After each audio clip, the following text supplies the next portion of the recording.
Britain's railways were once the envy of the world. You could get a train from almost anywhere to almost anywhere else.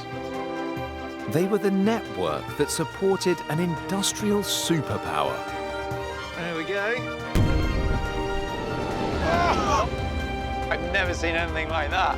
But today, 4,000 stations and 8,000 miles of track lie silent. This station feels truly lost. So I'm setting off to discover more of Britain's lost railways.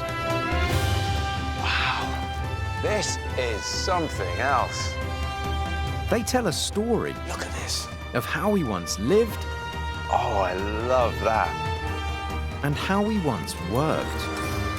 This is one heck of a piece of engineering. And they help reveal how our world has changed today. Yeah!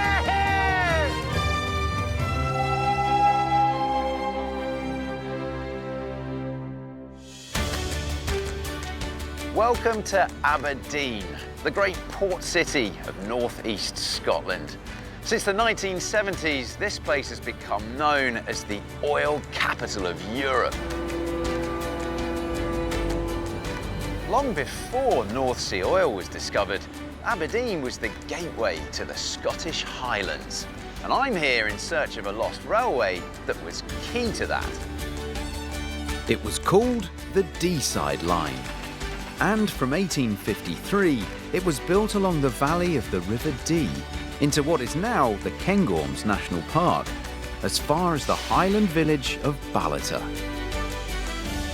It was built with very modest ambitions to help the rural communities and people of Dside to sell their wares up and down the valley.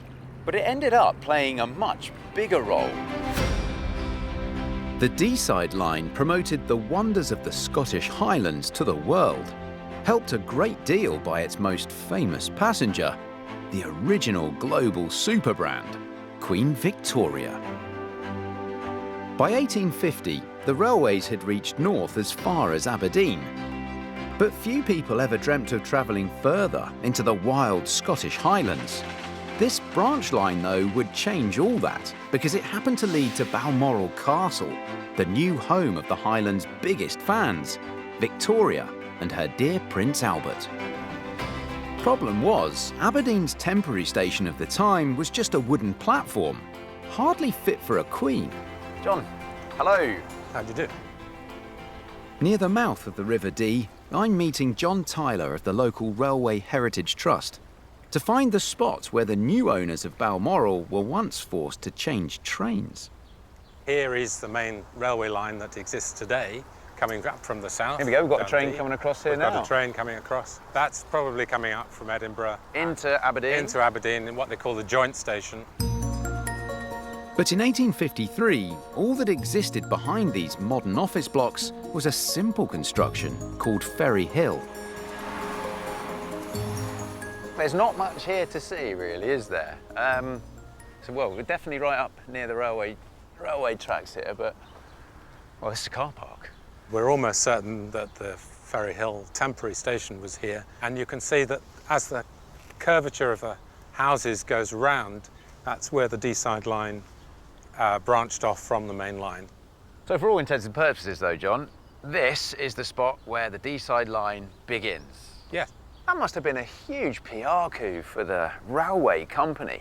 Having the Queen travel on their line, it's almost by royal appointment. Yes, it was by royal appointment because each of the railway companies competed with each other to have the most luxurious railway carriages for royalty. What we've got is a situation which is brand new transport technology being tested out by royalty.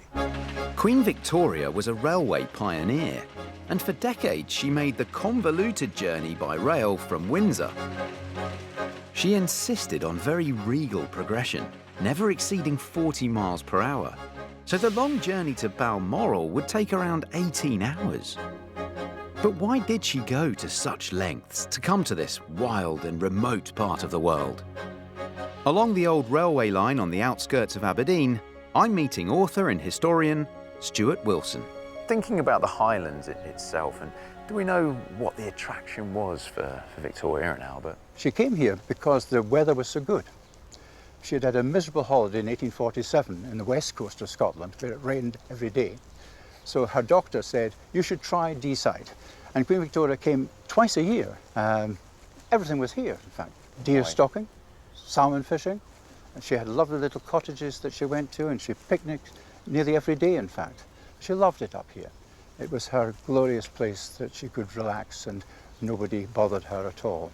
This was the royal holiday then, was it? They'd come up for rural pursuits? Absolutely so. And they didn't just come up for 2 weeks, they came up for months, in fact. This is Colt Station here, This is Colt it? The old Station, Colt yeah, Station. it's Colt Station. The clock was, as you see, doesn't go, and it's painted on, but that was exactly where the clock was. And along this very, very long platform, and exceptionally long. It really is. Yeah. For a small station like this, yeah. that would have been in the middle of the countryside, Yeah. what a long platform. And why was that? These excursion trains that became fashionable needed a long platform. This would have been used as a place that people would get off and gone picnicking. Cults became suddenly much busier than it ever was, in fact. Should I be looking out for many old stations along Royal Dside line? Absolutely so. Most of them are still there. What can I expect out in the wilds of the Highlands? Well, you'll start to see the river, you'll start to see the mountains, and you'll really feel in a different world altogether. I can't wait. That sounds like the world I want to be in. Leaving Colts, it does feel like the real Dside countryside has begun. This railway wasn't built for royalty, far from it. It was built to serve communities and industries of the valley, many of which are still going strong over 50 years after the railway closed in 1966. Come on, girls! Come on! Come on! Having quit her local council job to live her dream, Grace Noble has run Aberdeenshire Highland beef since 2012. Come on, girls! Oh, look at this. This is lovely. How old are these little calves? They're just a couple of weeks old, just wee newborn teddy bears. Some of them, yeah, little fluff balls, Yes, little teddy bears, yeah. yeah. The rise of the railways around Aberdeen changed the nature of the cattle business. Within a decade of the Dside line opening, almost 14,000 head of cattle were being sent southwards each year, the majority all the way to London. There's so much connection to royalty around here. Is That's there right. is there a royal connection to the Highland cattle as Yeah, well? there certainly is. Queen Victoria started off her own herd at Balmoral, and the Queen today at Balmoral Castle, she's got a beautiful herd of Highland cattle, and she sells hers for big money, her breeding livestock all over the world. And I actually source yearling calves from her, the ones that, you know, aren't good enough to sell as breeding livestock. So we have royal cattle around us here, or along that lineage? Yeah, on that lineage, yes. Just like the royal cows, a handful of Grace's herd make regular appearances at local shows. On this side, we have got really my pride and joy in my herd. These are the show herd that are going out to their first show of the season this week. We've got here Hazel with her calf, young Bruce. We've got Franna, she's got her little calf here with her Rob, who was born in February. And then we've got Donald, who is the new daddy of the herd. We get a lot of American visitors and they think, well, is he called Donald for a reason with that big forelock of hair, you know? So, but he is just called Donald because it's a fine Scottish name. It's a fine Scottish name. Yeah. This morning, the cow getting all the attention is Duchess. Last year, she came first in the local agricultural show, and she's competing again this weekend. And you just gently sand the horns. It just takes all the rough edges off and makes them nice and smooth. This is definitely a first for me. I have never taken sandpaper to a cow's horn before. Yeah. Good girl, come on, work with me. Come on, Duchess. So we've got a wee handy tip here, Rob. As you can see, the horns here are quite dull now, but if you'd like to put some oil on them, it'll really transform the horns. So This is here we making go. my day even Yes. more strange. Yeah, I've it never is, isn't it? sanded a cow's horn before, Yeah. and now I'm going to oil it up. Uh-huh. Oil in the hand. That's Oh, it. come here. Yeah. Oh, there we Just go. spread it all Look at that over. straight away. Yeah.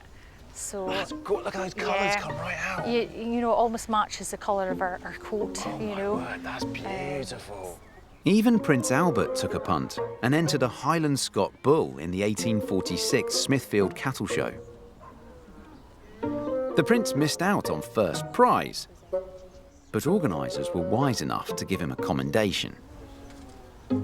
Believe it or not, there is a wee Highland heifer in there waiting to get out. There is a set of eyes. There is a character under there, Duchess, and you can see her. She's beautiful. I know. Also, she's got her chin out like that. Go on, get Yeah, on down outstretched. But I'm sorry to report that 3 days after my visit, Duchess only came second in her big comp. Looks like my cow grooming skills need improving. Coming up, I visit an old railside industry that's Dside through and through. I love it. I love it. And I try a Highland tradition Get over! that's still by royal appointment.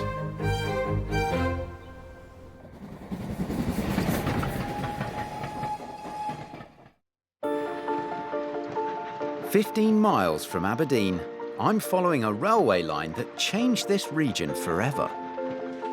The Dside line, as it was known, ran for 43 miles between Aberdeen and Balmoral. It closed in 1966, and most of it has now become the Dside Way footpath. But look hard enough, and there are plenty of railway remnants to discover. I just stepped off the Dside Way because I've been given permission to come and have a look around what was the station at Crathes. And here it is. It's a bit of work to get here, but it is well worth it. So I'm stood right here where the track was. You can see the platform wall there. Let's go have a closer look.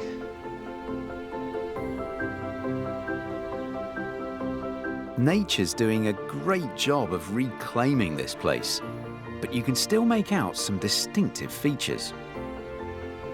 This station opened in 1863, and it was a replacement for what was a private station a little further west at Crathes Castle.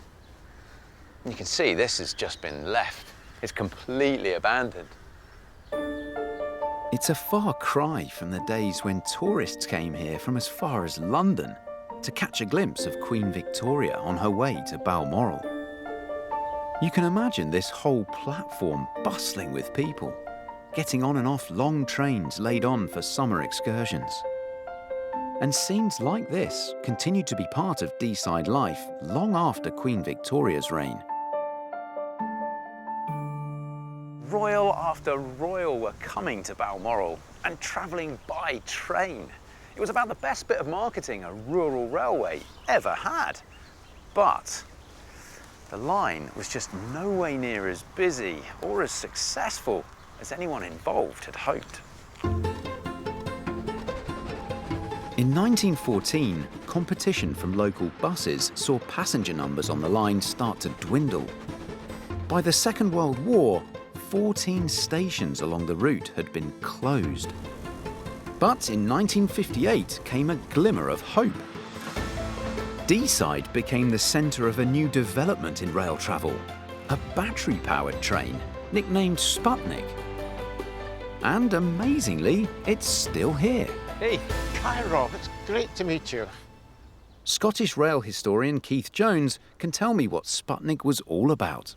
why was it called Sputnik? Well, it was introduced just a few months after the Soviet Union first sent Sputnik 1 up into space, and some local wag, probably after a few rounds in the bar, called it the Sputnik because it was so modern and so up to date. Well, that's it, because was this really pioneering electric transportation? It was unique on British Railways as being the one and only battery unit that ever ran.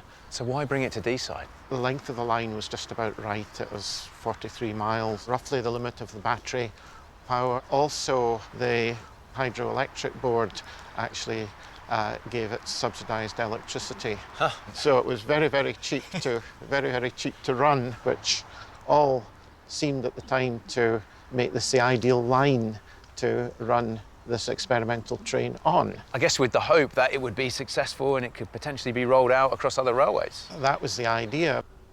But sadly, this groundbreaking technology never made it beyond this one railway line. Sputnik's 17.5 tons of batteries were prone to catching fire.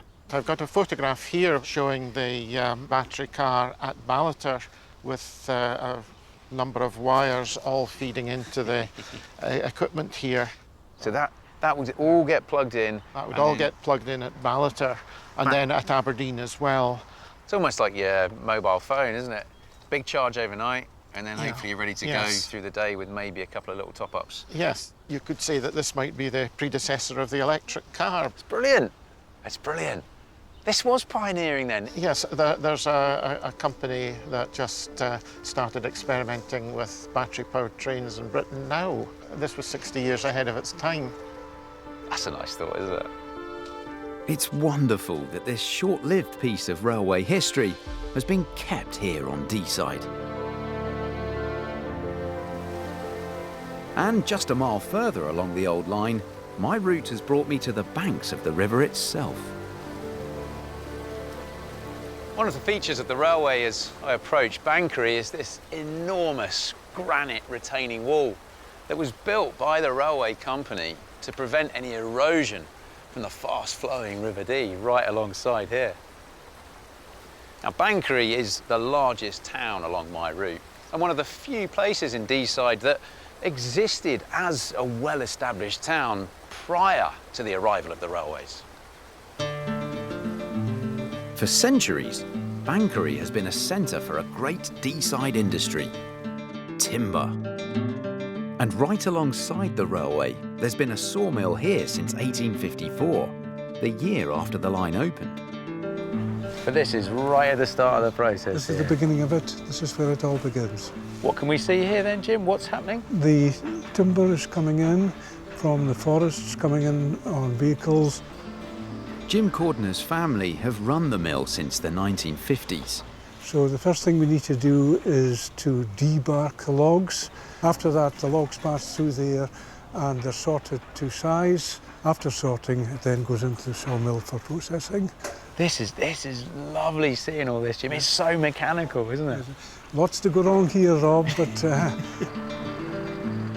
For centuries, the river was used to float logs to mills downstream.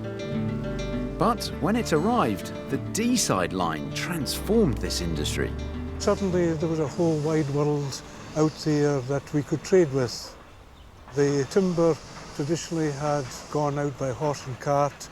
No done by hand, no forklifts, all heavy, hard work and blood, sweat and tears. In your days then at the mill, do you remember the railway and how important that was for your operation? Yeah, oh, great memories. It was quite something to see these steam locomotives coming thundering past, you know. The railway provided a very important link for us to sell our produce to our customers.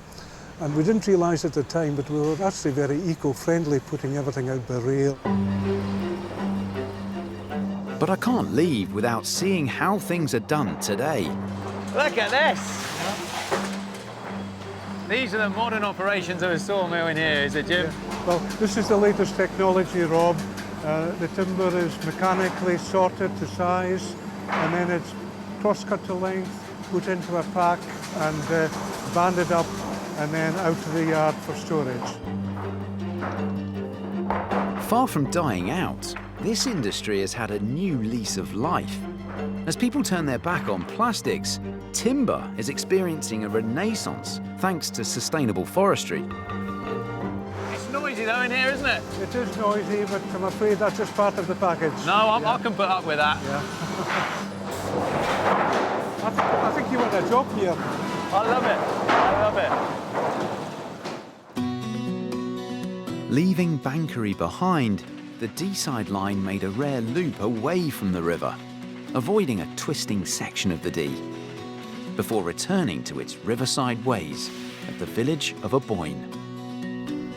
For 7 years, this spot was as far up the valley as the Dside line reached. You have to be a railway expert to recognise a good old Victorian railway station. And this is undoubtedly the old station here at Aboyne. This old photo here proves that exactly. Used slightly differently though now these days. What we've got here, a cafe, hairdressers.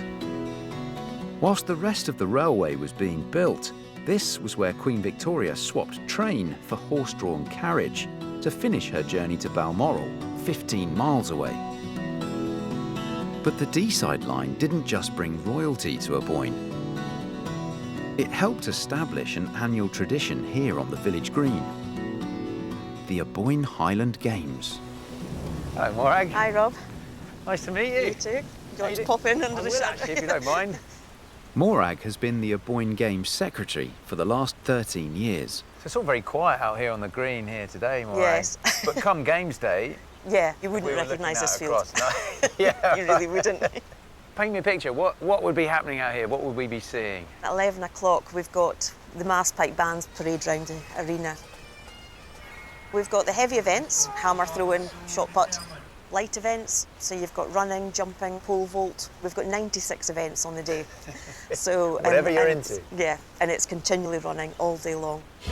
The Games started here in Aboyne in 1867.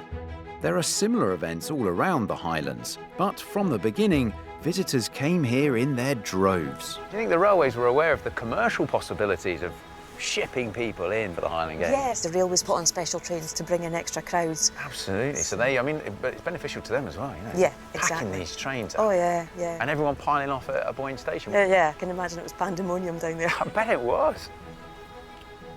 No trains and no games today, but I am getting to meet a local star, James Dawkins. He competes at all the local Highland Games, all the heavy events. So he does like the caber, the hammer, the shot put. Yeah. And he's an Aboyne lad. Hi Rob, How you going? not too bad yourself? 2 years ago, James was part of Aboyne's 150th anniversary celebrations. They were marked in style, with the attendance of Queen Victoria's great-great-granddaughter. Me and another local lad, we carried the new challenge caber across to the Queen. She christened it with a dram of, which is a special 150-year whisky. And it's a classic Highland caber that James has brought along today. Around 18 feet and 50 kilos it weighs, 110 pounds. So what are you trying to achieve with the caber? Is it about how far you can No, with the toss caber, you pick it up, you run, stop, you toss it, and you want the caber to go end over end and land directly in front of you. They work it on a 12 o'clock, so like a clock face directly in front of you. So if you land at 12, perfect score. Well, that doesn't sound so difficult. Stand back a little bit. Yeah, I'm going to stand back a fair bit. 18 feet, I think, is how far I can stand back. Whoa.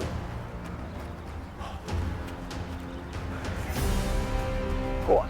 Go on, Jane. Not bad. I'm going to say that was slightly 11 o'clock, more than 12, but... And then he brings it back as though it's a, I don't know, big pencil or something. I think he's pretty strong, this man.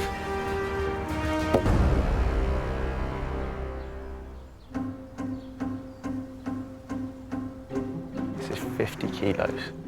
With so much timber in the area and so many streams that might have needed bridging, you can just about see where the tradition of caber tossing might have come from.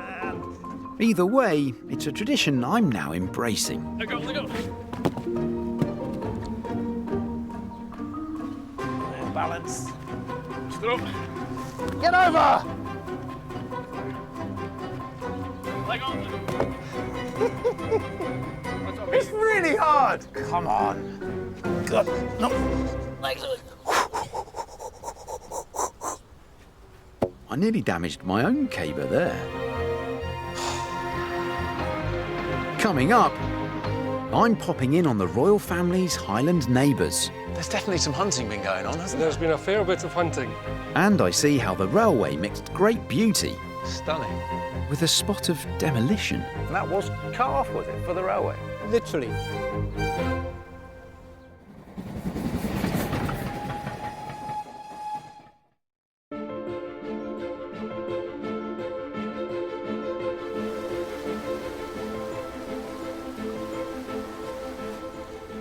I've now crossed the boundary into the Cairngorms National Park. And from here on in, it's Highlands proper. 30 miles upstream from Aberdeen, my journey along the old Dside railway is about to get dramatic as I make my way west from Aberdeen. When Victoria and Albert bought Balmoral, they weren't just buying a very grand Highland home, they were buying an entire estate. And thanks to her great-great-grandmother, the present Queen currently owns 50,000 acres of land further up the valley. And she's not alone. Balmoral itself lies to the south of the river.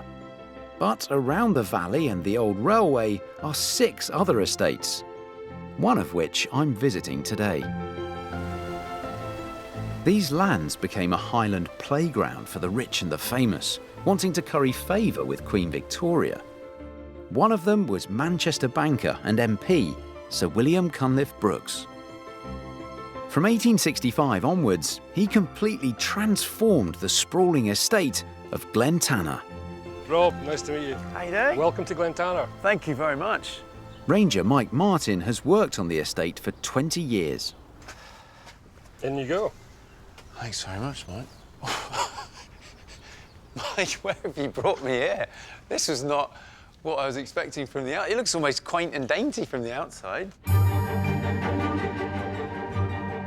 All over and around his new estate, Cunliffe Brooks built roads, bridges and new buildings, including this one, a true Victorian Highland ballroom.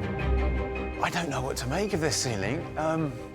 There's definitely some hunting been going on, hasn't There's there? been a fair bit of hunting. So this was a purpose-built entertainment room. So it was quite an important place for especially Victorians to while away the evenings. Hunting and shooting were Cunliffe Brooks' favourite pastimes. There are some 700 stag heads on this ceiling. 7 of them were allegedly shot by him in just one day.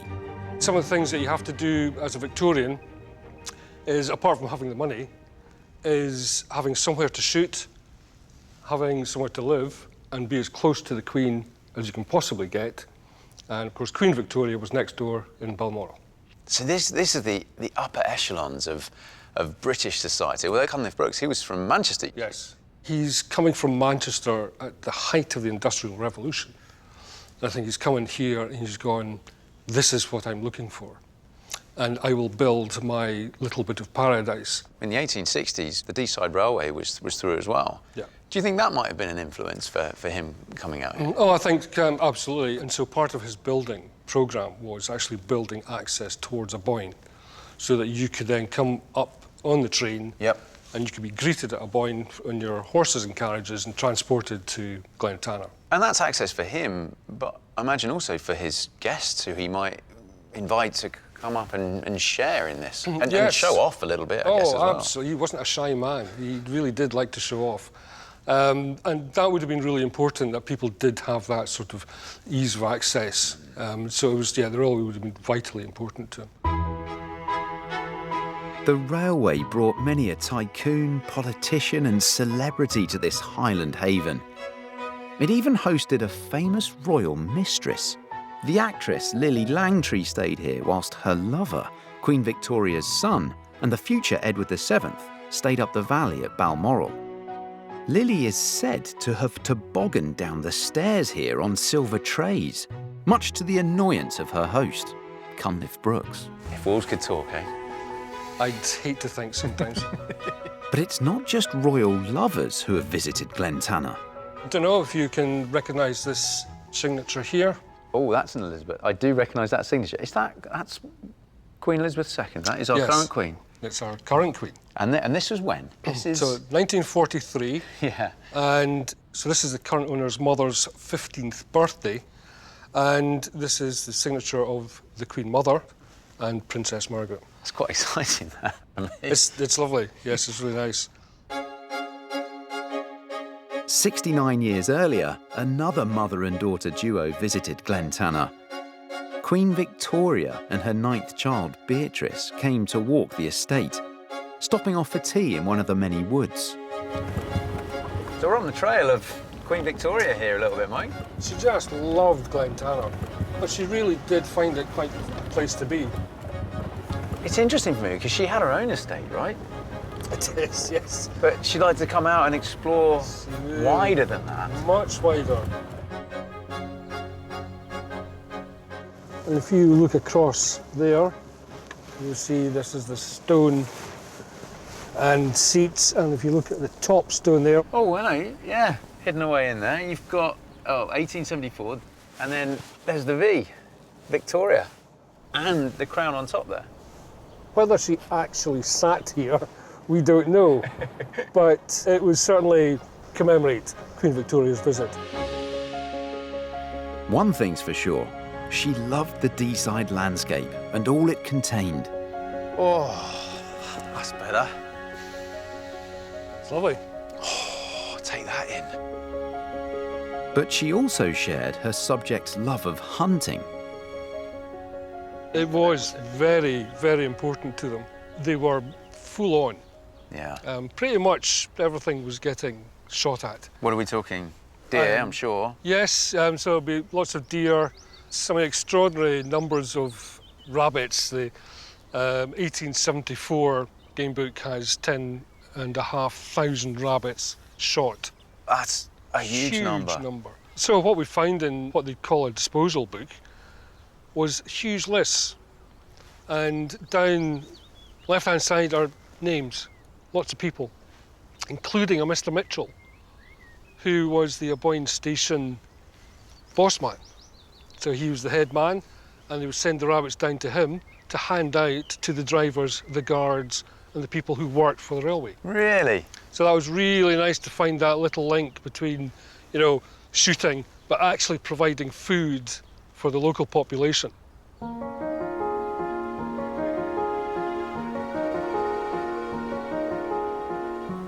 Back on my route, the old railway line has brought me down alongside the river.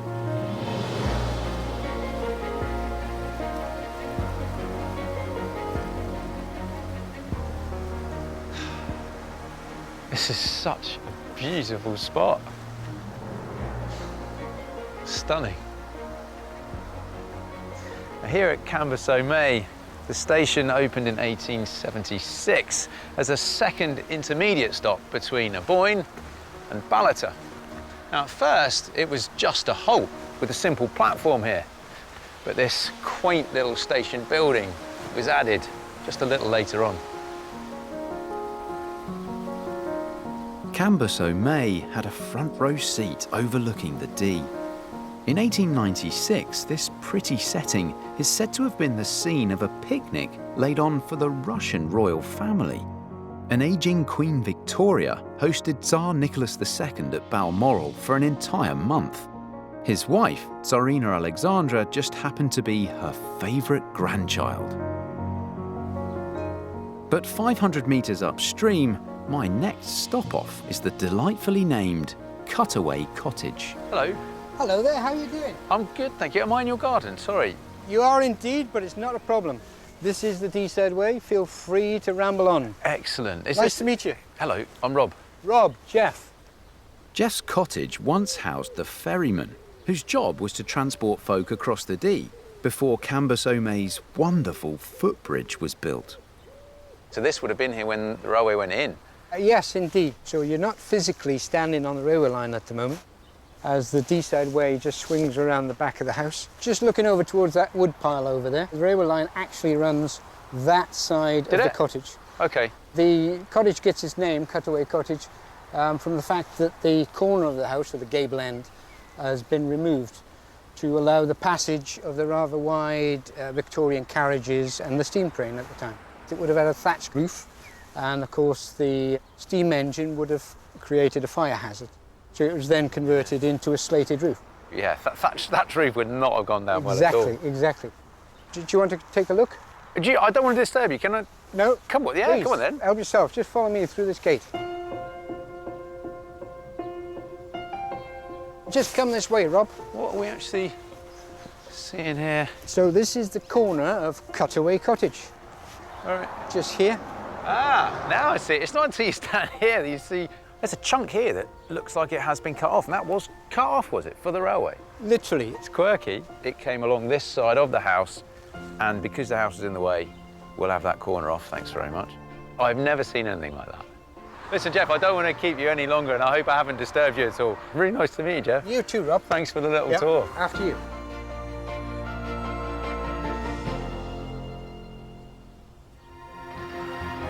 Coming up, I see the station that's welcomed every monarch since Queen Victoria. I've arrived. I'm here in Balmoral. Try a sausage made for a royal baby. Oh yeah, there's a little cake. And there's the famous home at the end of the railway. Here we are then, Balmoral Castle.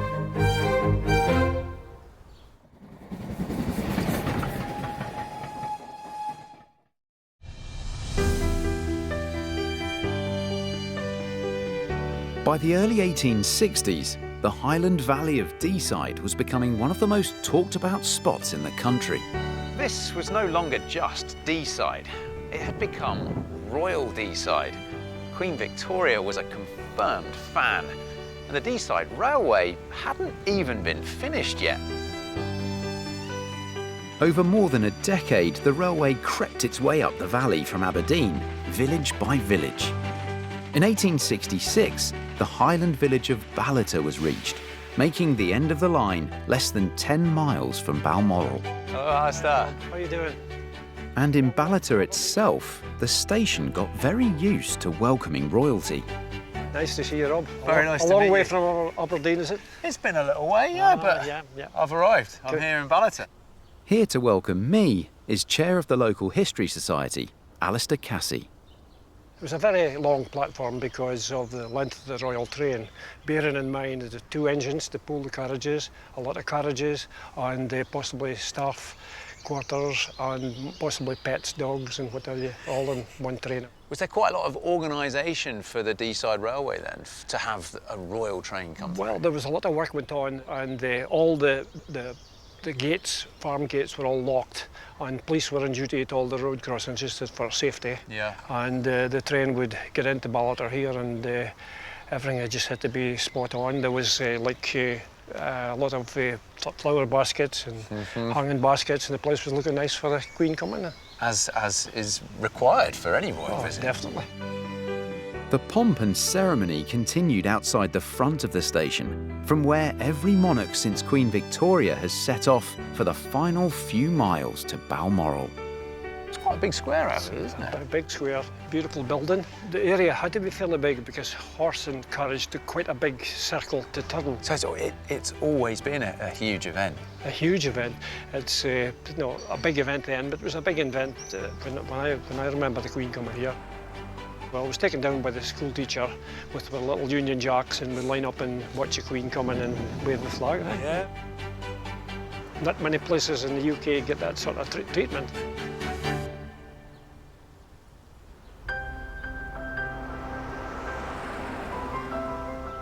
The railway closed over 50 years ago, and these days the Royals simply touch down at Aberdeen Airport and breeze through here by car. But this remains the closest big community to Balmoral, and there's evidence of that all around. Look up here. By royal appointment to Her Majesty the Queen, and just to the right of it, to the Prince of Wales. Loads of royal warrants have been issued here, showing that many local traders have been supplying the royals for years.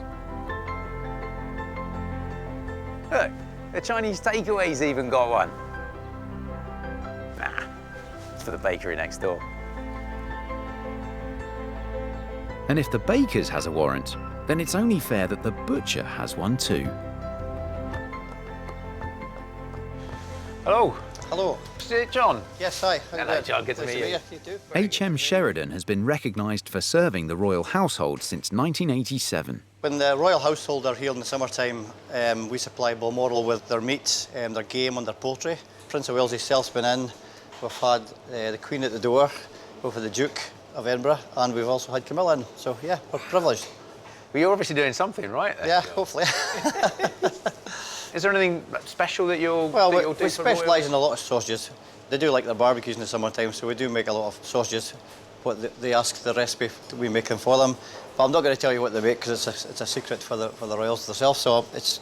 You make secret special recipes for the royals? Yes, we do. Aye. And you can't tell me what's No, in I'm not those? telling you what they are. It wouldn't be a secret anymore, would it? Yeah, fair enough. But John's less reticent when it comes to a new market he's cornered, marking the arrival of royal babies. We actually created one for the Dumbarton sausage for Prince Archie. Of course. Yeah. Brand new royal arrival. There's a wee sample for you. Let's try, John, right. You have a guess, see what you let's think's have a in little it. go. Yeah, see what you think's in it. Already the colour's telling me Yeah. something. This is fun. I could do this all day.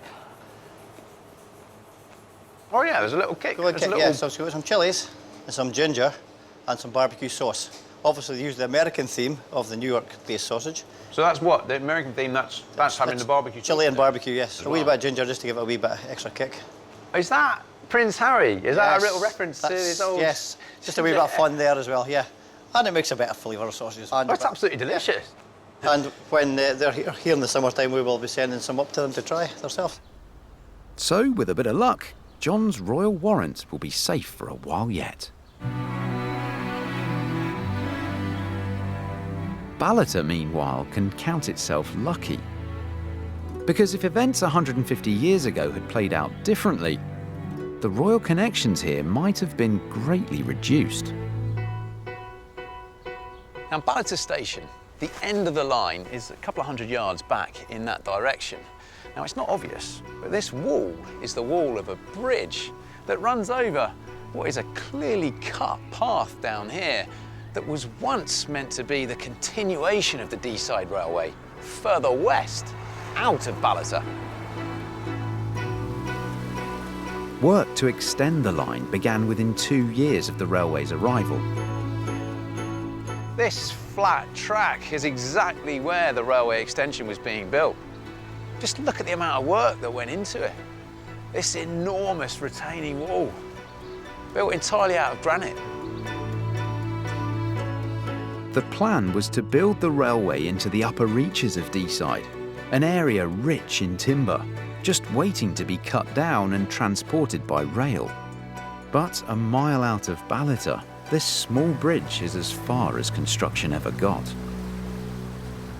Just on the other side of this river is the beginning of the Balmoral estate. Queen Victoria was well aware of the plans to use the railway to help with the removal of thousands more trees from the valley. An idea she thought would ruin the place forever. So she acted quickly. Not only did she buy up the forested land herself, she also had enough strong words with enough influential people to ensure that railway construction was stopped and that any plans for the extension were halted forever.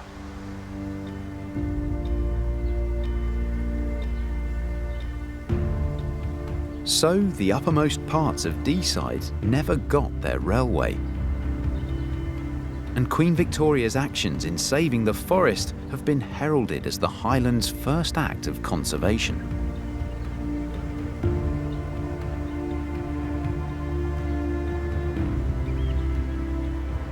Here we are then, just beneath me here, Balmoral Castle, with the upper Dside Valley stretching out into the distance beyond.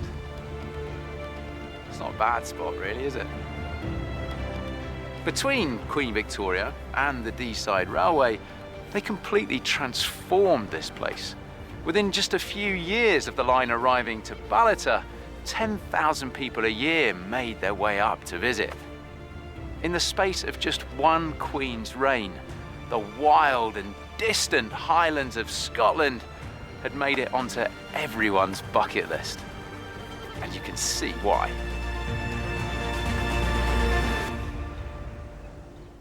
Next time, just have a look at this.